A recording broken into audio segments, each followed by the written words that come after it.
जी वट सावित्री व्रत लिया जाता है, कल को व्रत है, महिलाएँ व्रत लेंगी।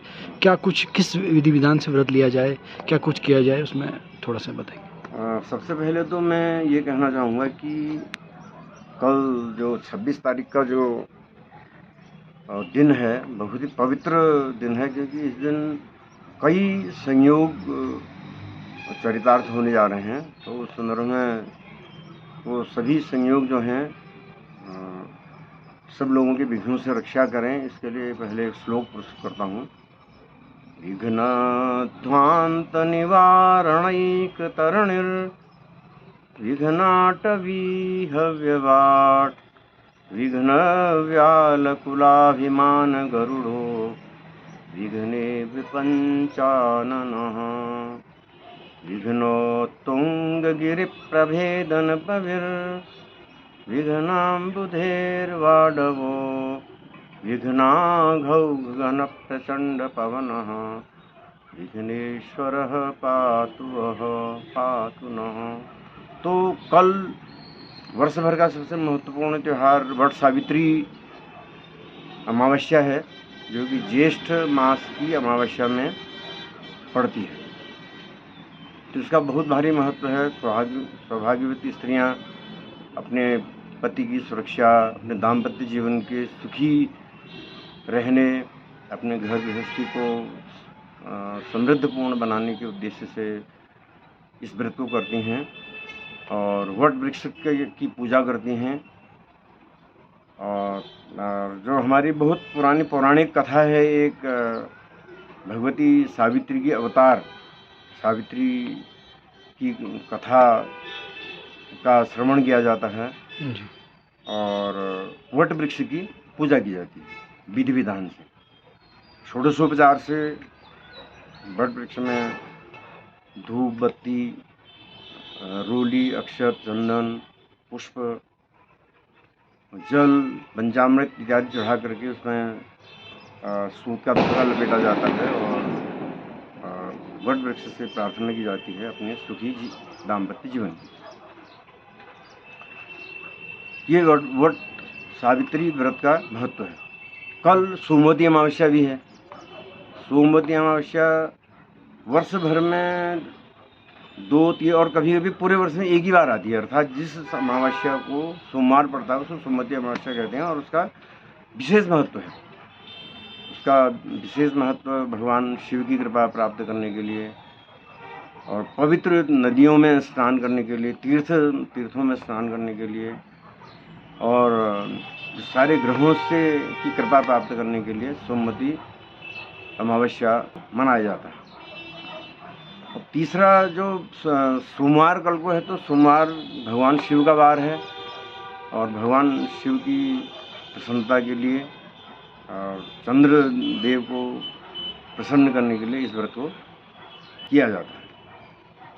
और एक दुर्लभ संयोग कल 26 तारीख के दिन ही गोचर ज्योतिष के हिसाब से चंद्रमा वृष राशि में प्रवेश कर रहे हैं और चंद्रमा भी शुभ ग्रह हैं और वृषभ राशि भी शुक्र की राशि है, दोनों शुभ हैं, तो वो भी बहुत महत्वपूर्ण योग का निर्माण कर रहे हैं। तो इस प्रकार से बहुत ही महत्वपूर्ण दिन है कल को।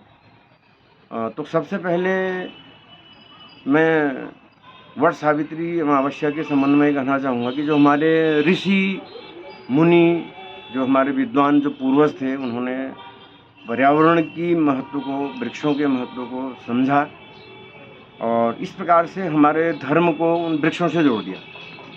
वट सावित्री अमावस्या, पीपल के वृक्ष का पूजन, आंवला एकादशी, आम्र वृक्ष का पूजन, तो इस प्रकार से ताकि मनुष्य का उन वनस्पतियों से जुड़ाव रहे और पर्यावरण की रक्षा हो। और क्योंकि जब हम किसी वृक्ष की पूजा करेंगे तो कभी उसको नुकसान पहुंचाने के बारे में हम सोच ही नहीं सकते।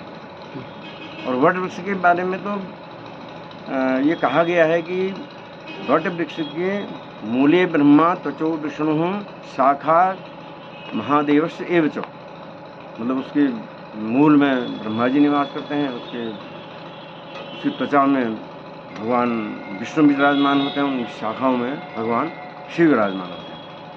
और न्यग्रोधमेकम रोपयेत न पश्येत नरकः, ये बहुत लंबा श्लोक है, उसमें अन्य वृक्षों का भी उल्लेख है। तो ये कहा गया है कि जो वट वृक्ष का रोपण करता है उसको नरक के दर्शन नहीं करने पड़ते। तो इस प्रकार से हमारे ऋषि मुनियों ने उसको प्रकृति से, पर्यावरण से जोड़ा है। और वट सावित्री व्रत के संबंध में जो एक महत्वपूर्ण जो कथा है, वह कथा भी श्रवणीय है कि अश्वपति नाम के एक राजा भारतवर्ष में राज्य करते थे और उनकी कन्या थी सावित्री, जो कि बाद में, कथा के बाद में स्पष्ट होता है कि भगवती सावित्री, जो भगवती गायत्री, सावित्री, सरस्वती जो प्रमुख देवी हैं और जो ब्रह्मा विष्णु महेश को भी शक्ति प्रदान करती हैं, वो उन भगवती सावित्री का अवतार थी। और अपने उस अवतार को धारण करके उन्होंने हमारे समाज को बहुत शिक्षाएं दी। और उन भगवती सावित्री ने अपने विवाह के लिए अपने पिता से ये अनुमति ली कि मैं पूरे देश में भ्रमण करूंगी और मेरे योग्य जो भी वर होगा मैं उसको स्वयं उसका वर्ण करूंगी।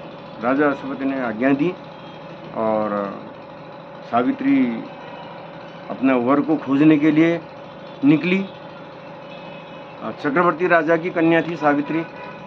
वह चाहती क्या, उससे विवाह करने के लिए बड़े बड़े अन्य राजा लोगों के राजकुमार उपस्थित थे, लेकिन उन्होंने चुनाव किसका किया, एक ऐसे राजा का जो अपना राजपाट सब हार चुके थे और आँखों से अंधे थे, और उनका नाम द्युमतसेन था। उनका राज्य शत्रुओं ने जीत लिया था और वो वन में आश्रम लगा करके छिप करके रह रहे थे। तो उनका पुत्र सत्यवान, उसको उन्होंने वर के रूप में ग्रहण किया, और वो भी जो कि लकड़ी काट करके अपना जीवन निर्वाह, पूरे परिवार का जीवन निर्वाह करता था। तो नारद जी को पता चला कि सावित्री ने सत्यवान से विवाह करने का संकल्प लिया है, तो उन्होंने उसको समझाया कि ये तो अल्पवयस्क है और उसका 1 वर्ष के अंदर उसकी मृत्यु संभावित है, इसलिए उसको डिगाने के लिए। लेकिन भगवती सावित्री ने कहा कि मैंने जो संकल्प एक बार ले लिया, मैं उससे अब डिगूंगी नहीं। धीरे धीरे वह समय आया जब सत्यवान लकड़ी काटने के लिए जंगल में गए हुए थे। सावित्री भी उनके साथ चल दी। 3 दिन का उन्होंने उपवास ग्रहण किया था। उस उपवास के दौरान उन्होंने शक्ति संग्रहित की थी और उस ये शक्ति संग्रहित की थी कि वो अपने आसपास आने वाले किसी भी देवी देवता को देख सके। सामान्य मनुष्य नहीं देख सकता, लेकिन जैसे यमराज सत्यवान के प्राणों को लेने के लिए उपस्थित हुए तो उन्हें देख लिया, और जब यमराज सत्यवान के प्राणों को लेकर के चले तो वही उनके पीछे पीछे जाते। यमराज ने बहुत समझाया कि तुम वापस लौट जाओ, ये मनुष्य का जीवन निर्धारित है, एक एक सांस गिनी हुई है, इसमें जो आया है जाना पड़ता है इत्यादि। लेकिन भगवती सावित्री ने इस बात को स्वीकार नहीं किया और उनके पीछे पीछे चलती रही।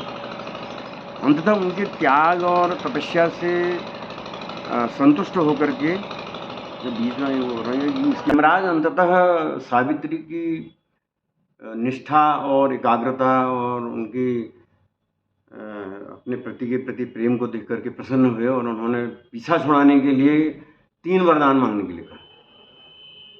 और सावित्री ने 3 वरदान मांगे। हे प्रभु, उनको बातों में उलझाते हुए, हे प्रभु मुझे, मेरे जो ससुर हैं जो दृष्टिहीन हैं, उनको नेत्रों की प्राप्ति हो जाए।